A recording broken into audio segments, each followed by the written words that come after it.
Alrighty. What comic book villain am I?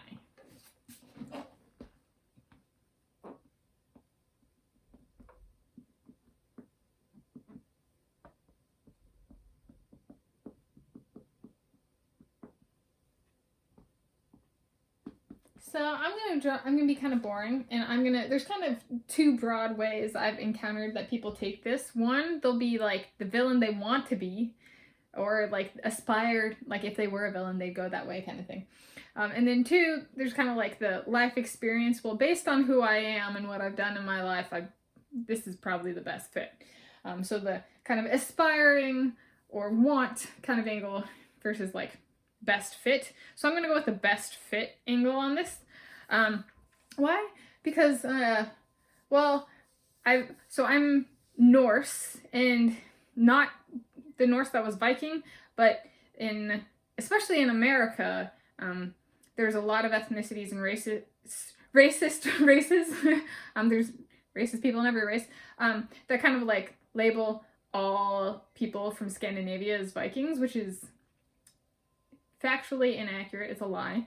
But they propagate the lie to hurt people like me, and they further propagate hate against us and call us villains. And it's kind of the word hell as like the underworld actually originates from Norse, the Norse language, and a concept we have for hell. But like, so when people who are not Norse use the word, we didn't give consent for that word to be used, kind of thing. So we're painted as the villain, and the best example is people using the word hell kind of without our consent. Like, we don't consent, but people still take it. And so it's kind of like, sometimes the best villain perspective is the one where one is painted the villain. However, I see people like, it's like a verbal rape, taking something without consent from another language kind of thing. And so, yeah. So I'm doing this from the best fit. And so I'm a combination of Leonid Pavel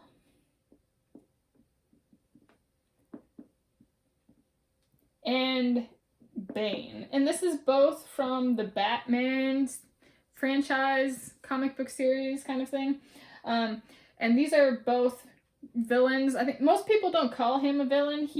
As someone who's worked in nuclear physics, in reality, if we were to translate the comic books to reality, he's very much a villain because he still built the thing and worked on it in the first place. Which is like a nuclear energy thing, but like it's well known, like nuclear energy can be used as a weapon. So kind of working on that is in itself kind of a villainous activity. Yeah. So we're gonna start with this. So I have worked in the nuclear industry. This one is kind of like, he gets abducted, kidnapped, forced to work on this thing because he's the only person who knows, like, weapon, because he's the only person who knows how to do what he does. This is a real concern in certain areas of science, kind of thing. And so there's kind of I'm going with best fit here, not what I would want to be as a villain. Is just well, there's overlap in work experience, somebody's tried to kidnap me because of my work experience. So there's a really strong resonance, and especially like the conditions kind of that surround this guy. So that one's pretty quick. The next one, Bane. This is more of like, so I can do physics and that kind of thing, but I'm also, I can fight if need be. And so like this is like more like I'd say like the beefy villain. So the other one's the brainy villain, and this is the beefy villain. And so I'm a combination of those. And then like for that, so this is like day-to-day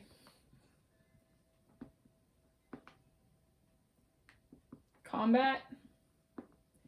And I guess I have like 3 real life examples. So the first is, and these are like going through the legal system examples. So the first was my husband Dane, 2012. It was domestic violence, and we got he got caught abusing me. He went on trial. He was in prison for like 7 years. Yeah, approximately. And with the trial was in Scotland. It wasn't actually conducted in English. English isn't the native language of Scotland. And so he ended up going to Scotland Yard, or like what's best known as like Scotland Yard.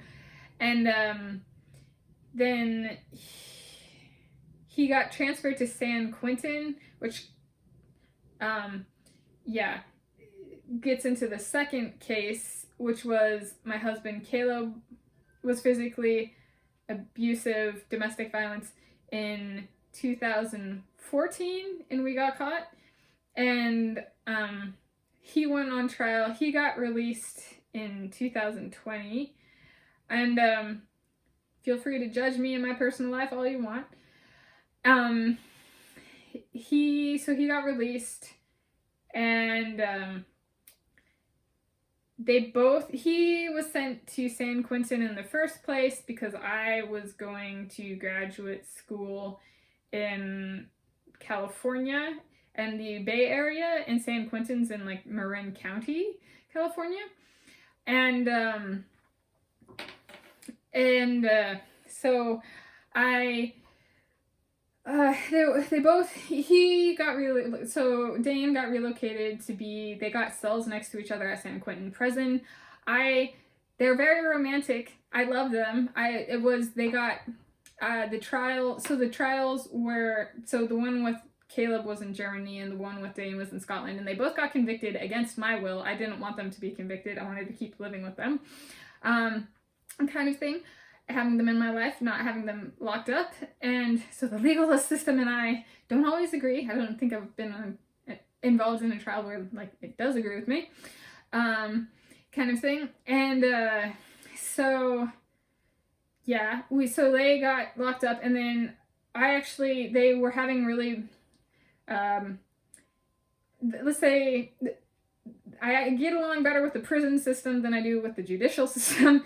They actually, because of some of the problems that arose when they were together at San Quentin, they got cells next to each other, and I was allowed to visit them and like spend the night and that kind of thing to help keep them well behaved.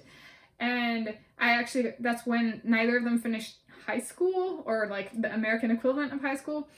And so I actually taught them mathematics when I visited them. We got kind of grace from the prison system and some special visitation stuff.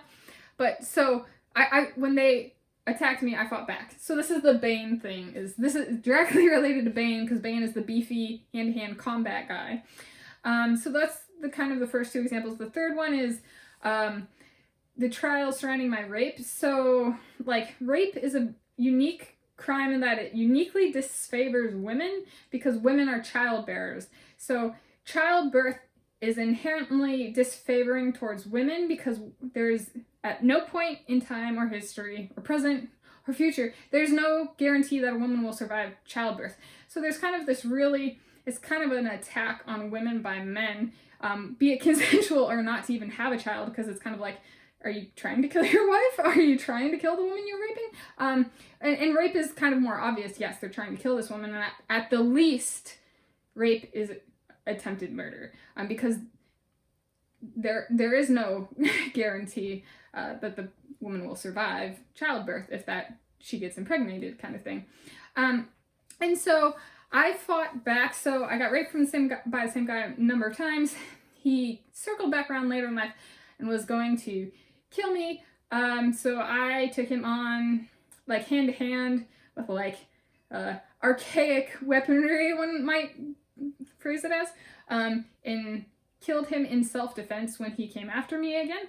And then so I pled guilty in trial, and the judge overruled me and they investigated this guy, and he was a serial rapist, it turns out. And he raped me when I was living in Africa, but he actually raped a number of my friends from South Africa, like that I interacted with and stuff in South Africa after like we all left Africa. And so the judge actually overruled and said not guilty because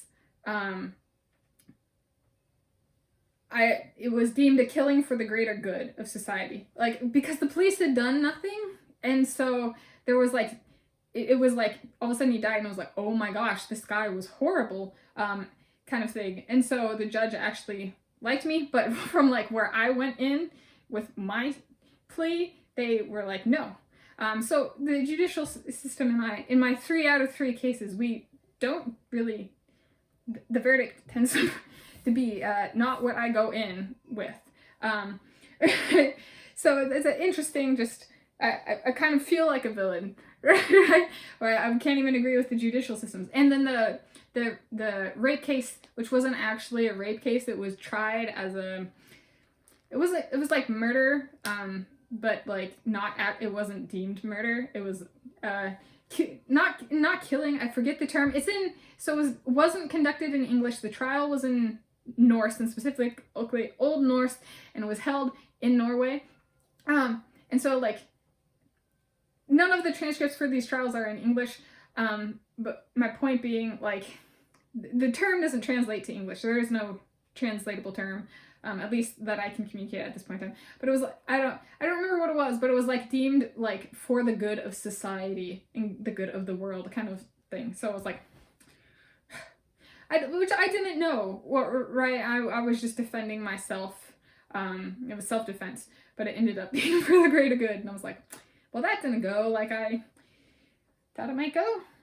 So that's kind of, yeah, my why. So what am I saying? In this case, Bane feels like resonates on a very deep level with me, because it's like the guy, the rapist, was like painted, as like a hero and stuff like that.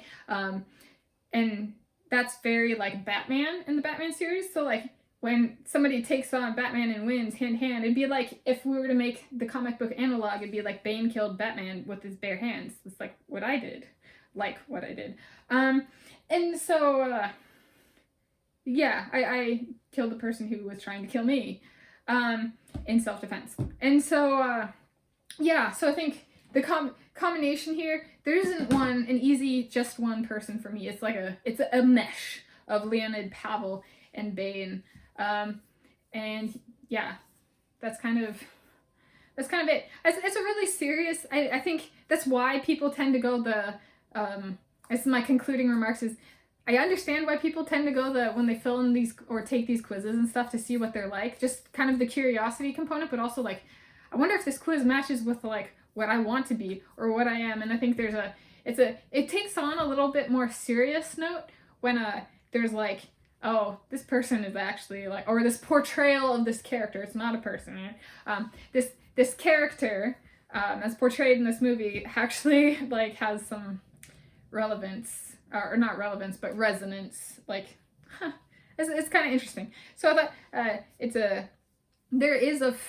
and part of like why I want to make this video is like, it's kind of cool to have like a fit of like, you kind of understand what I've gone through based on these, and this actually kind of fits, kind of thing. Yeah. But yeah, so that's kind of my concluding remarks.